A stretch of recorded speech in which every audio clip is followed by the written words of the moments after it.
Hello, Shannon here. Today we're going to be talking about Joseph and Potiphar and Potiphar's wife. And that story can be found in Genesis 39.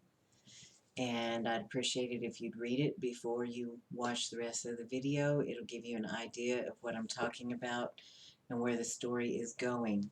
So let's get right into it. Joseph, basically, we all know, is a picture of Jesus. And Joseph was sold by his brothers, basically from the Ishmaelites. Potiphar buys Joseph and brings him back to Egypt. Pharaoh is over Egypt, and Potiphar is one of his. Okay, so Joseph had great favor with the Lord. Everything he put his hands to was blessed, so he was put over Egypt. He was put over everything in Egypt except for, and if you read the story, everything except for what Potiphar's food.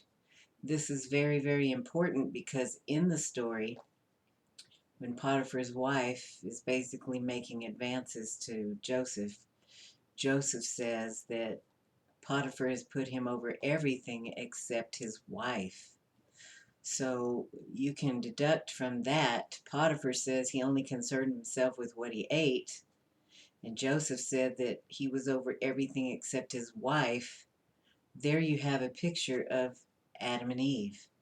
Adam, who consumed and devoured his wife Eve.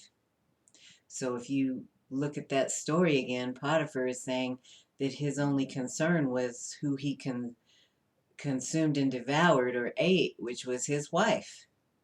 And who does Potiphar represent? In the story, he represents Satan, who consumes and devours those who belong to him, his wife. So in the story, we know Joseph represents Jesus. And in the story, Potiphar's wife is claiming that Joseph tried to make sport of her and become one with her. And Joseph didn't do any such thing. And as he leaves, he's leaving his cloak behind.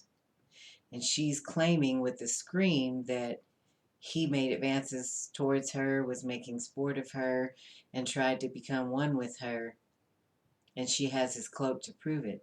Well, to make a long story short, I don't want to make this video too long, and I'm going to come back to this to express some more details in a further study of it. But to make a long story short, Potiphar's wife represents all of those who are trying to claim the covering of Yeshua or Jesus, salvation, redemption, not just in Christianity, although it starts with Christianity, because Joseph, who represents Jesus, Jesus was put over the United States.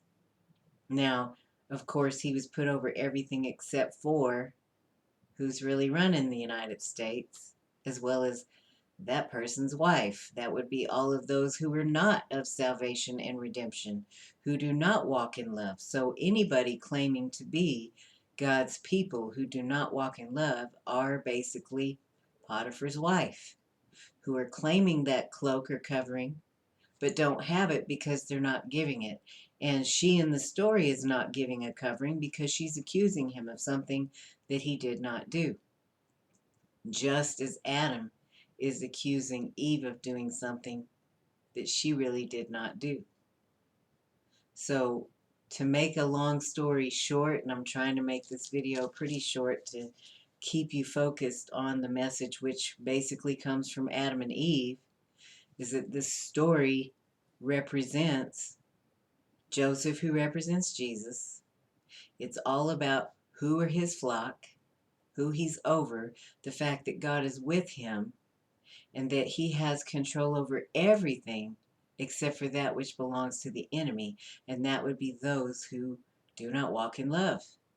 Even when he was put in prison after Potiphar decided to put him in prison because he believed his wife and thought he was trying to become one with her, which that would go to the story of David, who has become one with Bathsheba before Uriah's death, then after makes her his bride, Again, those stories are combined, and we'll look at that later. But it's important that when you read one story that you really remember the other so you can see how they all are intertwined.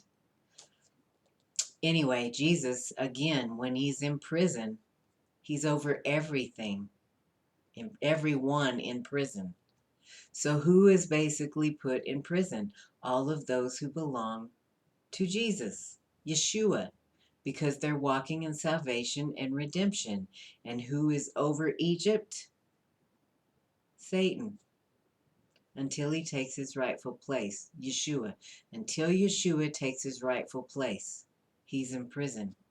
He's not being allowed to live in the land of the flesh, the physical, because he's laying it down for others so that they can have life. Because once he does take rulership over the kingdom, the entire kingdom, in his rightful place, he is going to be ruling and reigning. Those who walk in love will be in that kingdom when he, after 2 years in prison, the third being a picture of resurrection, is going to take his rightful place. So I hope that this gives you a picture of the deeper meaning of this story, which again goes back to Adam and Eve. It can be explained very well if you have a knowledge of the New Testament and you go back and you look in the Old Testament. You can see a deeper meaning of what is really going on. I thank you for listening. I thank you for liking, sharing, subscribing, and I wish you many blessings.